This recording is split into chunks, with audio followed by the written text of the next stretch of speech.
नमस्कार दोस्तों, कहानी कथा के चैनल पर आप सबका भरपूर स्वागत है। एक बार फिर से हम हाजिर हैं अपनी एक नई कहानी के साथ, जिसका शीर्षक है अनजाने रिश्ते का अमर विश्वास।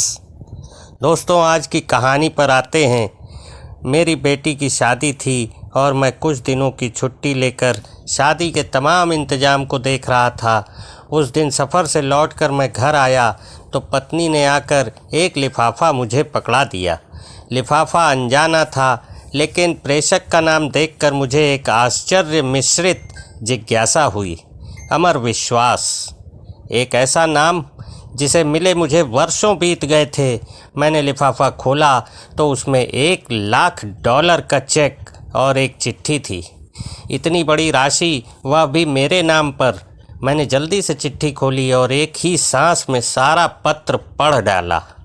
पत्र किसी परी कथा की तरह मुझे अचंभित कर गया। लिखा था, आदरणीय सर, मैं एक छोटी सी भेंट आपको दे रहा हूँ। मुझे नहीं लगता कि आपके एहसानों का कर्ज मैं कभी भी उतार पाऊँगा। ये उपहार मेरी अनदेखी बहन के लिए है। घर पर सभी को मेरा प्रणाम। आपका अमर। मेरी आंखों में वर्षों पुराने दिन सहसा किसी चलचित्र की तरह तैर गए। एक दिन मैं चंडीगढ़ में टहलते हुए एक किताबों की दुकान पर अपनी मनपसंद पत्रिकाएं उलट पलट रहा था कि मेरी नज़र बाहर पुस्तकों के एक छोटे से ढेर के पास खड़े एक लड़के पर पड़ी। वह पुस्तक की दुकान में घुसते हर संभ्रांत व्यक्ति से कुछ न कुछ अनुनय विनय करता और कोई प्रतिक्रिया न मिलने पर वापस अपनी जगह पर जाकर खड़ा हो जाता। मैं काफ़ी देर तक मूक दर्शक की तरह यह नज़ारा देखता रहा। पहली नज़र में यह फुटपाथ पर दुकान लगाने वालों द्वारा की जाने वाली एक सामान्य सी व्यवस्था लगी, लेकिन उस लड़के के चेहरे की निराशा सामान्य नहीं थी। वह हर बार नई आशा के साथ अपनी कोशिश करता, फिर वही निराशा। मैं काफ़ी देर तक उसे देखने के बाद अपनी उत्सुकता दबा नहीं पाया और उस लड़के के पास जाकर खड़ा हो गया। वह लड़का कुछ सामान्य सी विज्ञान की पुस्तकें बेच रहा था। मुझे देखकर उसमें फिर से नई उम्मीद का संचार हुआ और बड़ी ऊर्जा के साथ उसने मुझे पुस्तकें दिखानी शुरू की। मैंने उस लड़के को ध्यान से देखा।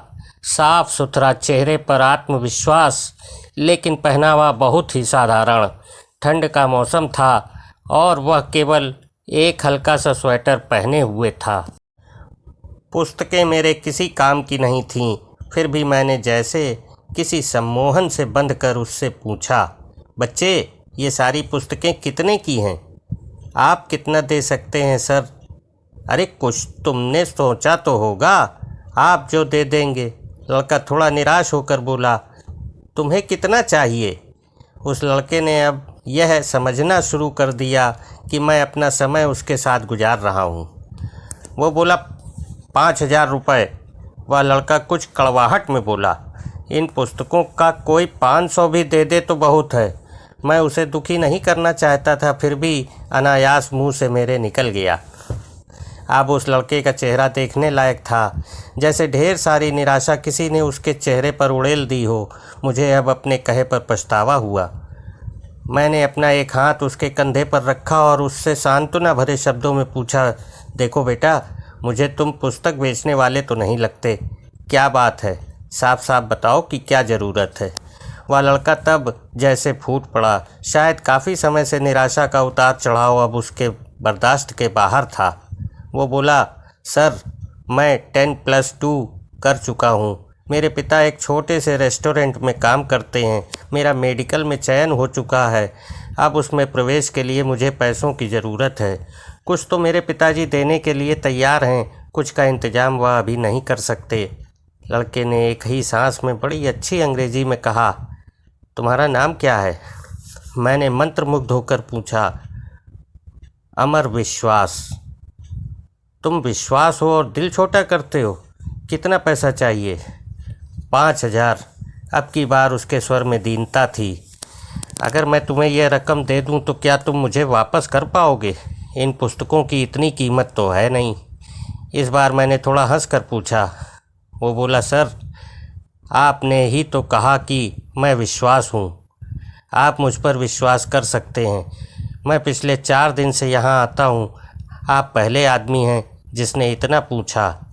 अगर पैसे का इंतज़ाम नहीं हो पाया तो मैं भी आपको किसी होटल में कप प्लेटें धोता हुआ मिलूँगा। उसके स्वर में अपने भविष्य के डूबने की आशंका थी। उसके स्वर में जाने क्या बात थी जो मेरे जहन में उसके लिए सहयोग की भावना तैरने लगी। मस्तिष्क उसे एक जालसाज से ज़्यादा कुछ मानने को तैयार नहीं था, जबकि दिल में उसकी बात को स्वीकार करने का स्वर उठने लगा था। आखिर में दिल जीत गया। मैंने अपने पर्स से 5,000 रुपये निकाले जो कि मैंने शेयर मार्केट में निवेश करने के लिए रखे थे, उसे पकड़ा दिए। वैसे इतने रुपए तो मेरे लिए भी मायने रखते थे, लेकिन न जाने किस मोह ने मुझसे वह पैसे निकलवा दिए।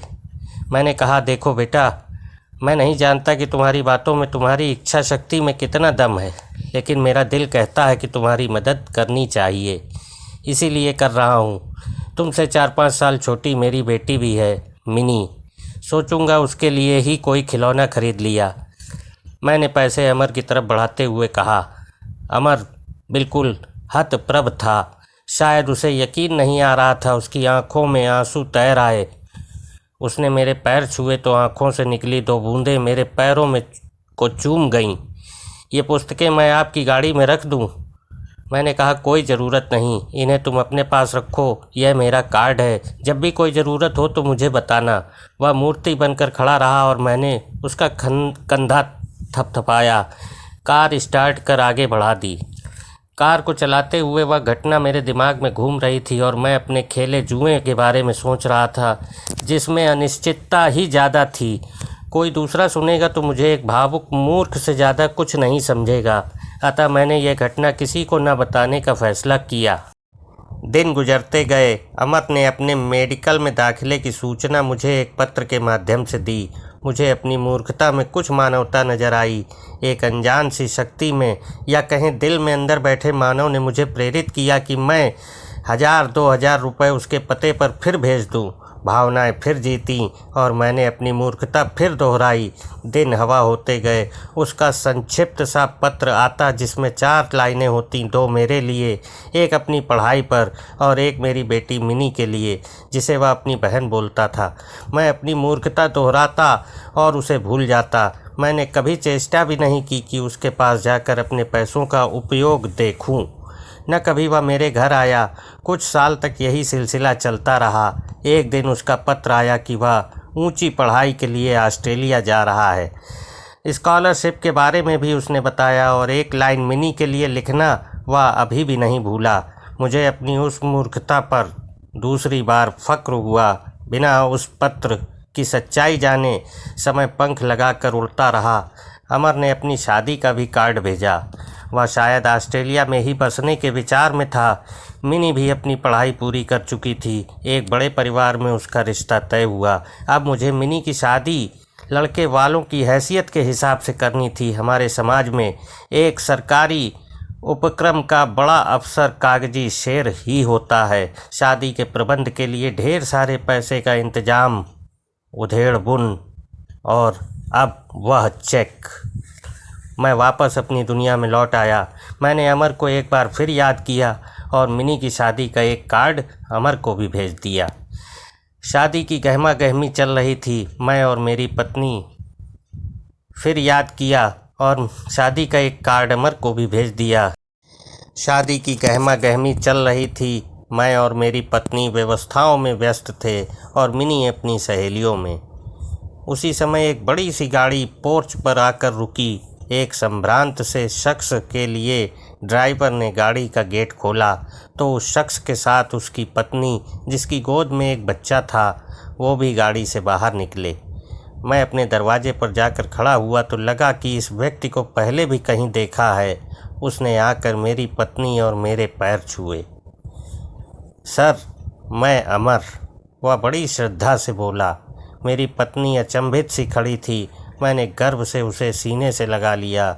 उसका बेटा मेरी पत्नी की गोद में घर सा अनुभव कर रहा था। मिनी अब भी संशय में थी। अमर अपने साथ ढेर सारे उपहार लेकर आया था। मिनी को उसने बड़ी आत्मीयता से गले लगाया।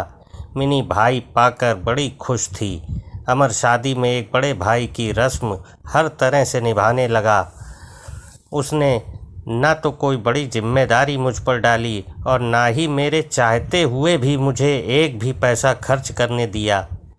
उसके भारत प्रवास के दिन जैसे पंख लगकर उड़ गए।